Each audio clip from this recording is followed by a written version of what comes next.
Bonjour à tous, j'espère que vous allez bien. Alors là, on se retrouve pour la vidéo qui va faire un récap de ma première année en école d'ingénieur. Alors, je tiens à dire désolé parce que cette année, je vous ai un peu délaissé, mais bon, franchement, l'année prochaine, je reprends de plus belles les vidéos. Euh, je vais essayer de faire en sorte qu'elles soient plus qualitatives et plus régulières. Là, franchement, je vous le promets. Alors, pour ceux qui ne me connaissent pas, je m'appelle Stanislas. Je suis en école d'ingénieur à l'UTC après avoir fait 2 ans de classe préparatoire et là je rentre en quatrième année du coup. Et du coup voilà, j'étais en PTSI PT au Cofinal à Strasbourg et du coup j'ai intégré l'UTC sur dossier. Donc voilà, alors j'ai préparé plusieurs points dont je vais parler. Donc au début je parlais de la rentrée, de comment s'est passé le premier semestre, le deuxième semestre et la suite, ce qu'il en est. Aussi mes projets, car au cours de cette année, j'ai commencé à savoir ce que je voulais faire plus tard. Donc c'est vraiment une bonne chose. Et aussi expliquer un peu le mécanisme de l'UTC. Alors il faut savoir que du coup, il y a... bon, je suis pas là pour présenter l'UTC, mais il y a 5 filières. Génie biologique, génie des procédés, la filière où je suis, ingénierie mécanique et génie informatique. Ça fait 4. Et la cinquième, génie urbain. Donc voilà, et l'UTC fonctionne par semestre en fait. Qu'est-ce que ça veut dire? À l'UTC, par exemple, tu valides pas une année, tu valides un semestre. Et quand tu rentres en cycle ingénieur, donc soit après un BUT, une licence, des classes prépa ou leur tronc commun, tu vas en G. Par exemple, moi je suis en GP, GP1, GP2, GP3 jusqu'à GP6 pour l'obtention du diplôme. Et s'il s'avère que tu as raté un semestre, tu vas en GP7 du coup. Voilà, à peu près. Donc voilà, j'essaie d'être concis. Et donc du coup, la rentrée. Alors, ouais, mais les vacances, je fais un petit job d'été à courir. Après, la rentrée est venue. Euh, on choisit nos matières, donc ça, c'est vraiment un mécanisme incroyable. Genre, c'est trop bien. Il faut savoir aussi qu'à l'UTC, tu étudies les sciences, mais tu as aussi des langues appelées TSH. Je crois que c'est techniques sciences humaines. Et tu peux un peu prendre ce qui t'intéresse. Moi, je sais que j'ai pris économie internationale, très intéressante comme matière, mais un peu chronophage. Et aussi, bah, du coup, anglais obligatoirement. Et je dois valider niveau B2 et le TOEIC pour avoir le diplôme. Bref, donc du coup, premier semestre, j'arrive à l'école. Mais après, on a les stéréotypes de l'école d'ingénieur, comme quoi, surtout quand on sort de prépa, c'est assez facile, etc. Donc moi, ce que j'ai fait, je me suis dit que bon, je pouvais prendre un job étudiant. Mais ce que j'aurais dû faire, je pense que c'est faire un premier semestre simplement, histoire de jauger la quantité de travail demandé, un peu, on va dire, les rouages de l'école, parce qu'en vrai, il y en a. Et après ça, si je voulais prendre un job étudiant, ben, je pouvais le faire. On va dire que j'ai fait ça dès le début, ce qui a fait que le premier semestre, il était un peu délicat, sachant que j'allais pas trop en CM, ni en TD. Enfin, du moins, j'allais le moins possible. Et ouais, du coup, j'avais un job étudiant qui prenait assez de temps, 16 heures semaine, et on va dire qu'il était assez éreintant. C'était du coup préparateur de commande. Les examens médians sont passés, et en fait, du coup, comme matière, qu'est-ce que j'ai? Et en fait, du coup, aux examens médians, j'ai pris une claque. Mais qu'est-ce que j'avais comme matière? Alors, j'avais la mécanique des fluides, j'avais de la thermodynamique chimique et de la thermodynamique physique, donc deux matières distinctes. Et la dernière matière qui est sur les procédés. Je vais comment elle s'appelle. Mais pour ceux qui connaissent, c'est CM4. Donc voilà, les médians sont arrivés et il s'avère que j'ai pris une claque parce que ben, je m'étais mal préparé et tout simplement je m'étais mal préparé. Et j'avais pas assez travaillé aussi accessoirement. Donc ça a fait que j'ai raté les médians. Et mais du coup, il faut les rattraper au final parce que du coup, un semestre, il y a les examens médians, les examens finaux, puis après les résultats quoi. Et généralement, le médian compte pour 0,5, le final également, mais bon, il y a des matières où il y a des TP, etc. pour un peu rattraper les notes. Mais il s'avère que, en gros, j'ai trop de retard pour le final, ce qui a fait que j'ai pas réussi à valider le semestre. Et du coup, voilà, j'ai arrêté mon job étudiant. Ce qui est bien à l'UTC, c'est qu'entre le semestre 1 et le semestre 2, on a un mois de repos, ce qui a fait que je me suis reposé. Vous savez, c'est le temps que les gens finissent leur stage, c'est pour ceux qui sont en stage, ou Erasmus. Puis après, il faut savoir qu'à l'UTC, il y a des rentrées décalées, donc pour ça aussi. Et donc voilà, franchement, c'était excellent. Puis ce deuxième semestre, on va dire que c'était... Ah oui, il faut savoir que à l'UTC, si tu rates 2 semestres d'affilée, franchement, ça sera mauvais pour toi et on va dire que vraiment ils vont te virer quoi. À moins que tu aies des excuses valables à leurs yeux. Et du coup, on va me dire qu'est-ce que c'est rater un semestre à l'UTC? Ben, en fait, on va dire que c'est si tu as 2 jurys d'affilée. Donc si tu rates beaucoup de matières, on va dire, ben, tu as un jury à l'issue duquel ils vont te dire oui, il faut plus travailler ou tu devrais peut-être changer ta méthode de travail, etc. Bref, donc du coup, il s'avère que le deuxième semestre, il s'est mieux passé. J'avais quoi comme matière? Alors, j'avais réacteur chimique, j'avais également TF14. TF14, c'est quoi? Bon, j'ai oublié le nom de la matière, quoi. Ouais, j'avais aussi TF6, transfert de chaleur. SEM70, c'était des TP associés à la matière TF14. Et voilà une TSH. Cette fois-ci, j'ai pris une TSH moins chronophage. C'est de l'anthropologie. Mais assez intéressant, néanmoins. Donc voilà, le deuxième semestre, il s'est bien passé. Et il s'avère que, du coup, en septembre, de base, j'étais censé aller en stage. Mais du coup, j'irai en stage en janvier. Ce qui fait que, du coup, je suis décalé. Mais du coup, là, je suis en recherche de stage. Donc voilà. Avant de parler de la suite, j'aimerais parler de manière plus globale, car là j'ai fait que le côté académique. Mais savoir que franchement, si on parle sur le plan relationnel, l'UTC c'est une école incroyable où j'ai fait vraiment des vraies rencontres.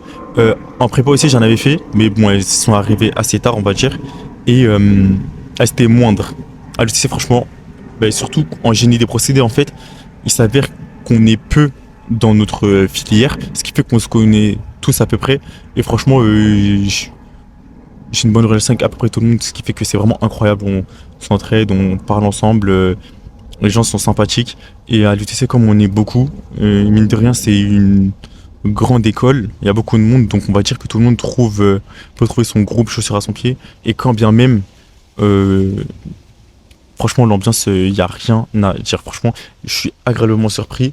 Donc ça fait de ce côté-là incroyablissime. Et même avec les alternants, hein, que ce soit alternant en initial, incroyable. Et qu'est-ce que j'ai appris au cours de cette année?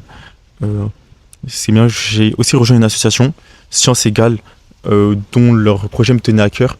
En gros, c'était de démarcher des collèges et des lycées afin de faire des interventions et promouvoir les sciences sociales au sein de tous. Et aussi déconstruire les stéréotypes du genre, par exemple, la biologie serait plus fait pour les filles, ou bien que l'informatique serait réservée aux garçons.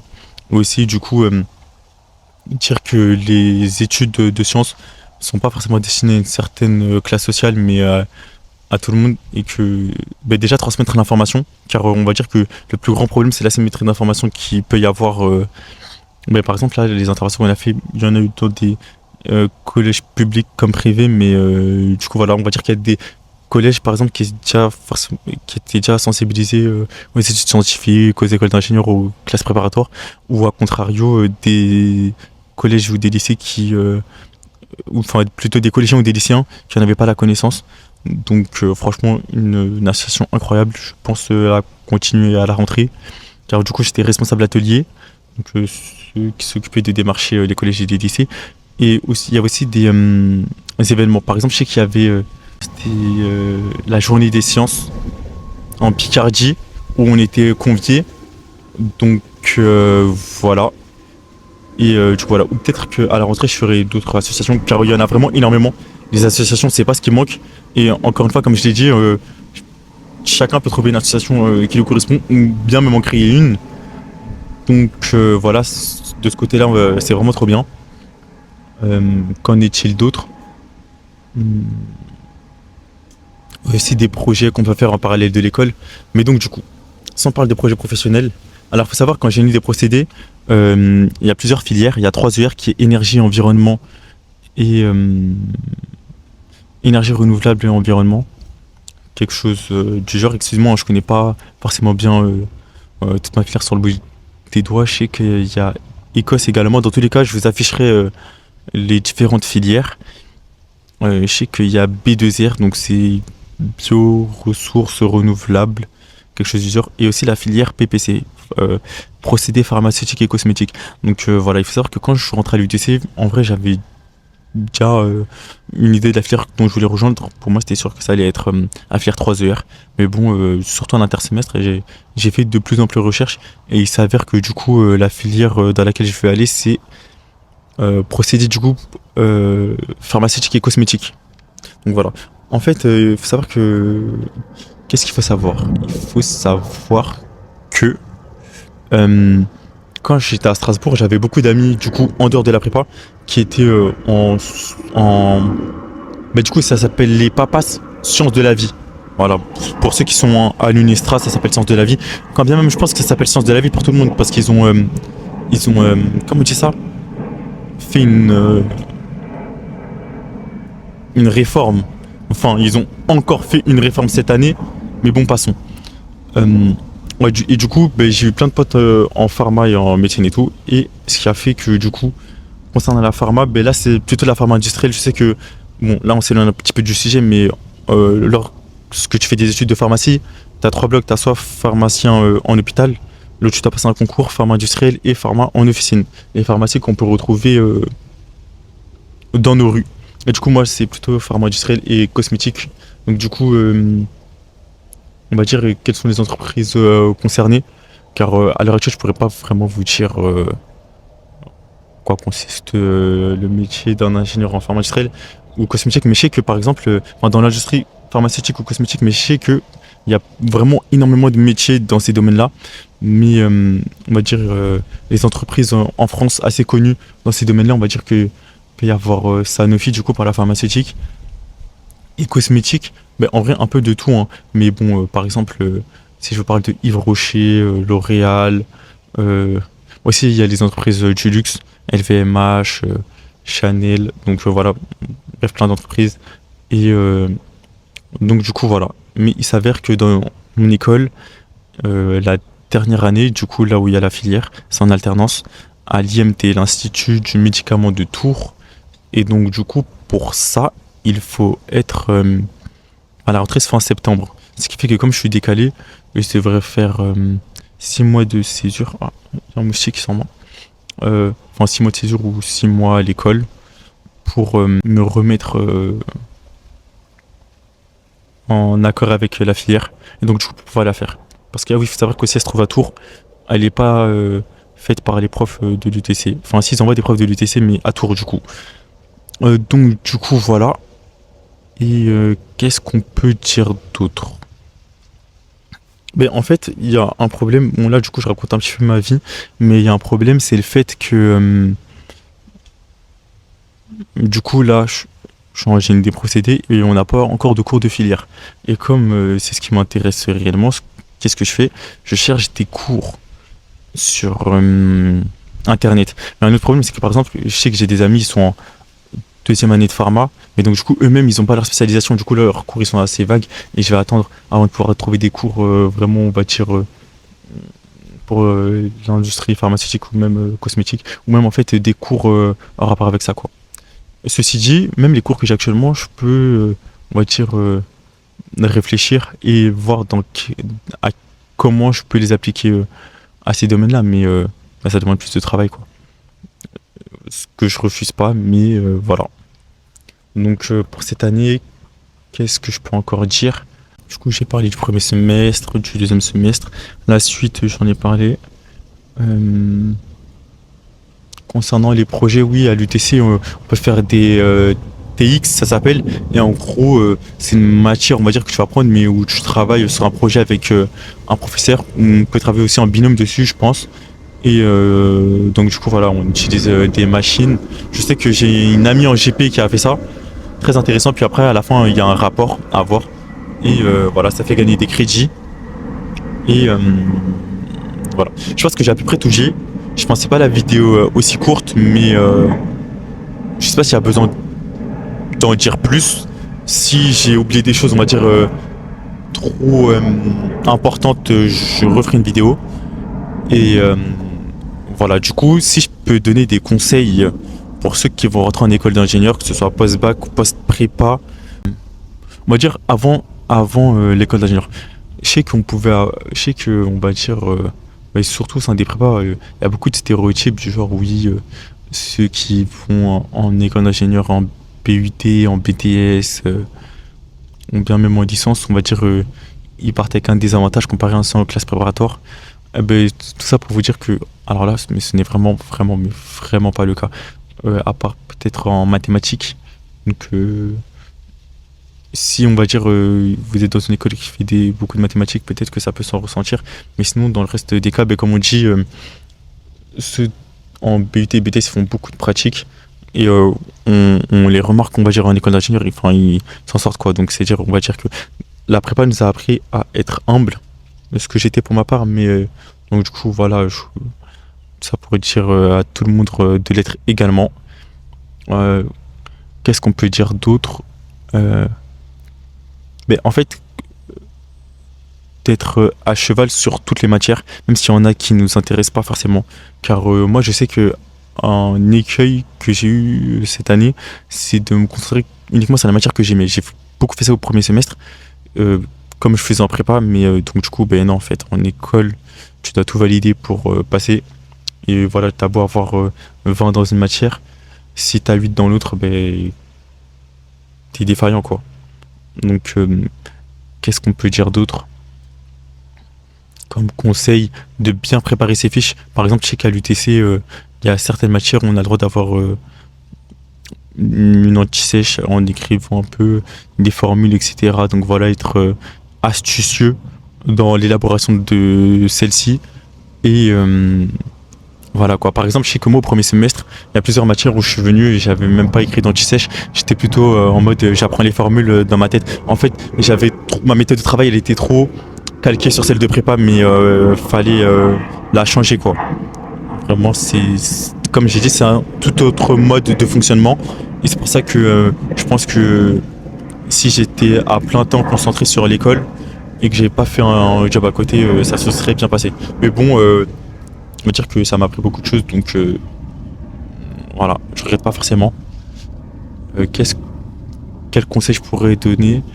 Aussi de faire quelque chose à côté de l'école, que ce soit du sport. Il y a beaucoup de sports à l'UTC, genre vraiment énormément. Enfin, il y a même un gymnase où tu peux faire tous les sports que tu veux directement, mais sinon il y a beaucoup de clubs. J'ai qu'un club de judo, de foot, de basket, d'échecs. Franchement, il y en a énormément. De vélo aussi,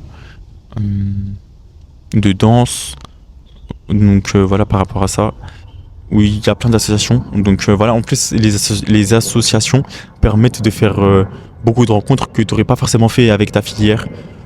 Et voilà, il y a beaucoup de soirées aussi. Alors là, en termes de soirées, ceux qui aiment les soirées, vous allez être servis à l'UTC. Et franchement, j'en ai fait quelques-unes assez sympathiques où j'ai rencontré des gens que j'ai peut-être pas forcément vu à l'école. Donc de ce côté-là, c'est vraiment incroyable. Qu'est-ce que je pourrais dire d'autre comme conseil?